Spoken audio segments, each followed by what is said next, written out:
Hello Zero Books readers. In this YouTube video, we'll take a look back at the financial crisis of 2007 and the various explanations for it on offer from the left by comparing the films They Live and The Matrix.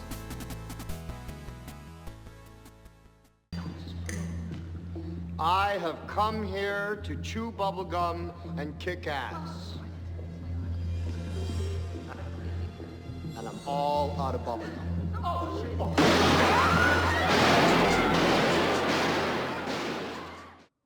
In his upcoming book, Uncertain Futures, Edmund Berger explains the rise of the right and the turn towards nationalism by referring to the economic crisis of 2007. He says, there has been a rise in a left-wing social democratic sentiment and in left-wing social democratic parties in the years following the crisis, along with a rise in xenophobia and nationalism. And while right-wing populist sentiment, organized first in support of libertarian policies intended to intensify the very policies that aided in generating the crisis, since these failed, both the left and the right have turned towards economic and social nationalism. So today, there's a rise of a redistributist left-wing consciousness, along with a right-wing reaction, and both appear as aberrations, temporary deviations from business as usual. But Berger suggests that because the crisis emerged from within the system, came about because of the very nature of its operations, these seemingly dueling perspectives are to be expected. Poll after poll tells us that our citizens no longer have confidence in our political institutions and given the power of big money in the political process in general.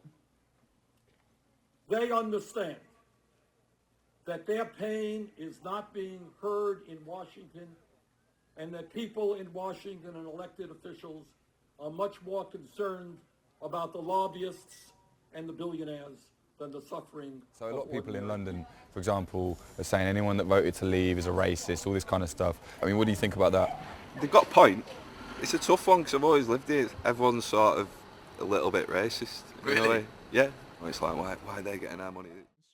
And then it's I scratch your back, you scratch mine. You know if you want that again, hey, they kind of like this bill, which lets them do whatever the fuck they want and pass off the risk to the taxpayers, so let me go ahead and vote for it. I give to everybody. When they call, I give. And you know what? When I need something from them, 2 years later, 3 years later, I call them. They are there for me. So and that's a broken system. Too much of the proceeds of growth have accumulated to those at the top. Not only is it unfair, it actually holds back growth, as an OECD research work has found out. A more equal society is not only fairer, it does better in terms of economic stability and wealth creation. Over the last 8 years, there's been a shift in the story the mainstream left tells us about economics. During the Thatcher years and after, the mainstream left pushed a message about economic justice and redistribution. But back then, the problem with capitalism, according to people like Noam Chomsky, Bill Moyers, and Stuart Lee, was that it corrupted politicians, and not that it broke the banks. And I've seen a 70-minute cartoon called Scooby-Doo and the Pirate Zombie Jungle Island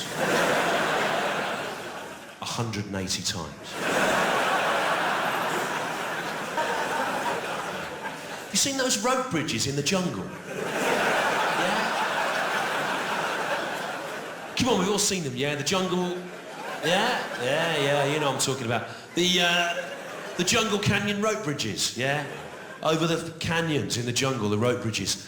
They're, the thing about with all the planks, yeah? The thing about them that I've noticed, the Jungle Canyon rope bridges, yeah, they're always broken, aren't they? Have you noticed that? Why? That's what I know. Why are the Jungle Canyon rope bridges always broken? Tory cuts.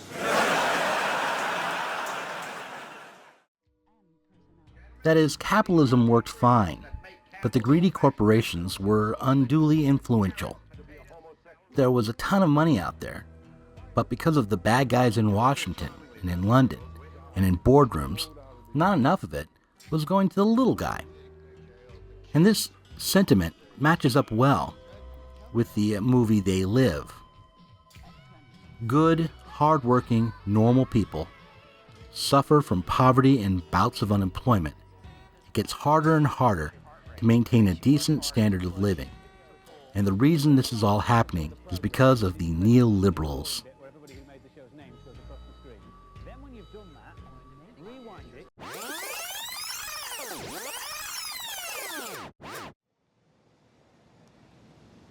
The dream of the left before the crisis was that somehow regular working people would catch on to these tricks from the bosses and politicians, and that somehow the people would wake up.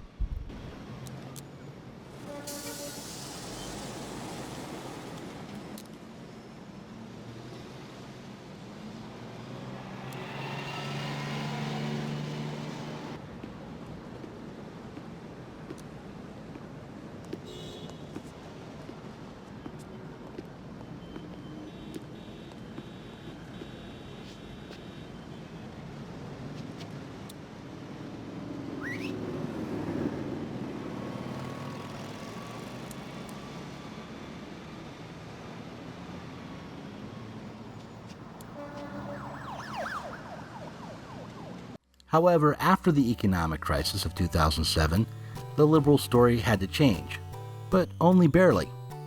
It turned out that maybe there wasn't enough money, maybe the corporations and politicians weren't invincible or infallible, but had screwed up and ruined the economy.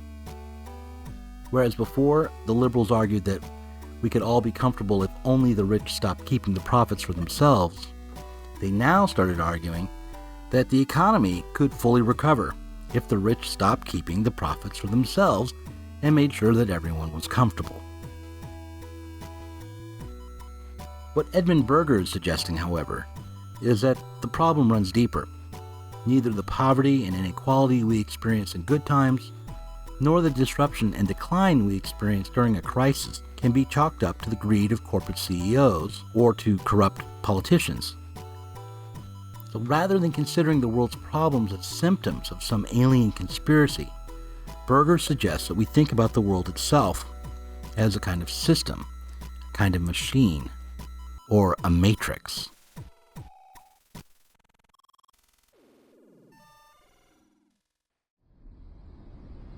Have you ever been to the engineering level? I love to walk there at night. It's quite amazing. Would you like to see it? Sure.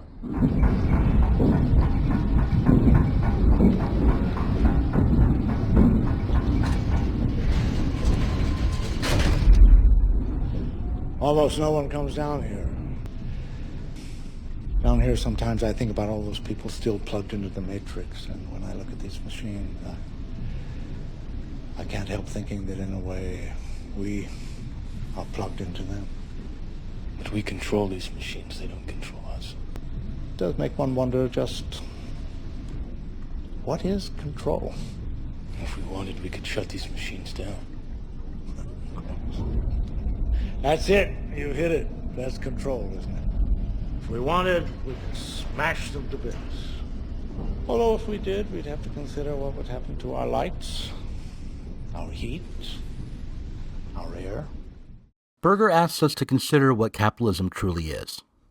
He suggests that it is not a political conspiracy aimed at workers and run by greedy corporate villains and lizard people in government, but rather that it is an economic system whereby the means of production are privately held, and the aim of that production is to make a profit. What this means is that overcoming capitalism is much more difficult than most of the left would have us believe. In the movie They Live, the characters are mesmerized by propaganda, held in a hypnotic trance by alien technology. But their task is fairly simple. They just have to break free from the aliens and return to a normal, happy life as free people. Can't we agree that capitalism is an economic system, a system for the production and distribution of things we need and want? Berger would argue that our predicament is much tougher. He says that capitalism isn't just a trick. It isn't merely the circulation of goods in the market. It isn't only the process whereby free individuals interact out of mutual self-interest. Nor is it only the motor for development of technologies and other kinds of innovation. It is all these things, but it is most of all a system wherein some people own the means of production and others have nothing to sell but their labor. It is a mode of production based on exploitation, and it sets the terms for our way of life. At last. Welcome, Neo. As you no doubt have guessed, I am Morpheus. It's an honor to meet you. Let me tell you why you're here. Berger quotes the Marxist humanist Andrew Kleiman, who describes the true challenge that any anti-capitalist must face, namely the challenge of envisioning and constructing a different kind of world, a different basis for a different world. Kleiman says, from the standpoint of present-day society, there is nothing to criticize. The exploitation of the worker can only be criticized from the standpoint of the possible, non-exploitative, classless society of the future.